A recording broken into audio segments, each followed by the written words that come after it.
Apóstolo João e o testemunho de Jesus. Primeira parte. As pessoas estão confusas por causa da teologia ao afirmar que o testemunho de Jesus é o dom de profecia e que o dom de profecia são livros, quando na verdade são completamente diferentes, jamais foi ou terá a mesma conotação. Não passa de pura invenção humana. O apóstolo João testificou sobre a palavra de Deus bem como do testemunho de Jesus. Este testemunho seriam os livros de Ellen White? Como poderiam os livros de Ellen White ser o testemunho de Jesus se o testemunho verdadeiro já existia aproximadamente 1800 anos antes do nascimento dela? João tinha o dom profético e por meio deste dom ele testificou sobre o testemunho de Jesus Cristo e da palavra de Deus viva, o qual testificou da palavra de Deus, e do testemunho de Jesus Cristo, e de tudo o que tem visto. Apocalipse 1, versículo 2. O apóstolo João foi preso, exilado e teve tentativa de assassinato por dois motivos. Primeiro, ele cria e ensinava sobre o testemunho de Jesus e da palavra de Deus faltando 18 séculos para Ellen White nascer, mas algumas religiões ensinam que o testemunho de Jesus surgiu com o ministério Ellen White. Se for verdade a Bíblia mente ao afirmar que este apóstolo João cria e ensinava sobre o testemunho de Jesus e que esse testemunho já antes mesmo do nascimento de Ellen White. Eu posso ser a testemunha de Jesus, mas é impossível eu ser o testemunho de Jesus ou produzir o que já existia. E Ellen White produziu, escreveu e publicou afirmando que seus livros são o verdadeiro testemunho de Jesus, o qual testificou da palavra de Deus, e do testemunho de Jesus Cristo, e de tudo o que tem visto. Apocalipse 1, versículo 2. Segundo, João foi preso, torturado e ainda tentaram matá-lo por causa do testemunho de Jesus, se o mesmo surgiu com Ellen White como é ensinado. Neste caso João foi perseguido por algo que não existia, ou seja, foi um ato de loucura prender, torturar e exilar uma pessoa por algo que não existia? Eu, João, que também sou vosso irmão, e companheiro na aflição, e no reino, e paciência de Jesus Cristo, estava na ilha chamada Patmos, por causa da palavra de Deus, e pelo testemunho de Jesus Cristo. Apocalipse 1, versículo 9. Os verdadeiros adoradores não são as pessoas que estão agremiadas em uma determinada instituição religiosa, estes adoradores são os que adoram em verdade e espírito.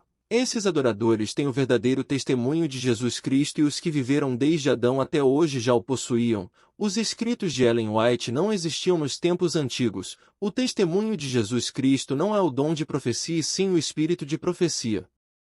O problema é que as pessoas enganadas por seus líderes estão confusos e levando outras pessoas a viverem na confusão espiritual. O dom de profecia é algo concedido a uma pessoa a desempenhar a função de profeta ou mensageiro.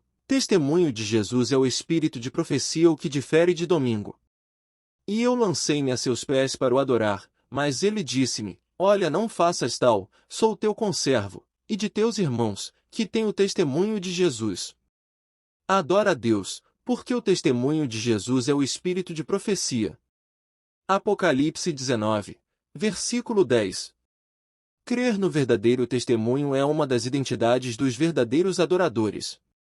Primeiro, e o dragão irou-se contra a mulher. Esta mulher não é nenhuma das igrejas cristãs como tem sido ensinado. Jesus Cristo não nasceu de uma igreja cristã. Esta mulher que pariu a Jesus Cristo foi a igreja israelita. E o Cristo não nasceu em nenhuma igreja denominada de cristão ou sua descendência. O dragão parou diante da mulher que havia de dar à luz, para que, dando ela à luz, lhe tragasse o filho. E deu à luz um filho homem. Apocalipse 12. Versículos 1 a 5. O site adventista jesusvoltara.com.br afirma que estou certo nesta interpretação da profecia. A profecia afirma ainda que a serpente antiga, que se chama Diabo e Satanás, tentaria destruir a criança logo que ela nascesse. Não é preciso entender muito de história para saber que Herodes decretou a morte de todas as crianças judias quando Jesus nasceu. A profecia diz que o dragão estava a fim de devorar o filho, e a história registra que Herodes decretou a morte das crianças. Segundo, a mulher que fugiu para o deserto é a igreja israelita que foi espalhada no mundo na dispensação quando o poder romano matou milhares deles e os sobreviventes foram levados para todas as nações. O próprio Cristo profetizou, e cairão ao fio da espada e serão levados cativos para todas as nações. E Jerusalém será pisada por gentios até ao fim do tempo dos gentios. Lucas 21, versículos 20 a 24. Porque não quero, irmãos, que ignoreis este segredo para que não presumais de vós mesmos, que o endurecimento veio em parte sobre Israel, até que a plenitude dos gentios haja entrado. Romanos 11, versículo 25. Porque os dons e a vocação de Deus são sem arrependimento. Romanos 11, versículo 29. Terceiro. E foi fazer guerra ao remanescente da sua semente. O remanescente da semente de Israel não é uma instituição religiosa cristã identificada por algum ponto doutrinário ou placa pendurada na parede, e sim, a reunião de todos os verdadeiros adoradores espalhados na face da terra na década de 70 depois de Cristo, até que o tempo dos gentios seja completado, ou seja, haverá um tempo especial ao povo israelita. Este é o remanescente israelita descendente de Abraão que terá um tempo especial de salvação, e jamais o Israel espiritual. Porque, se a sua rejeição é a reconciliação do mundo, qual será a sua admissão, senão a vida dentre os mortos?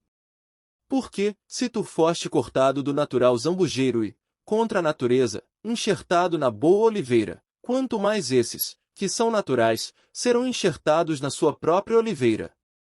Porque não quero, irmãos, que ignoreis este segredo para que não presumais de vós mesmos, que o endurecimento veio em parte sobre Israel, até que a plenitude dos gentios haja entrado.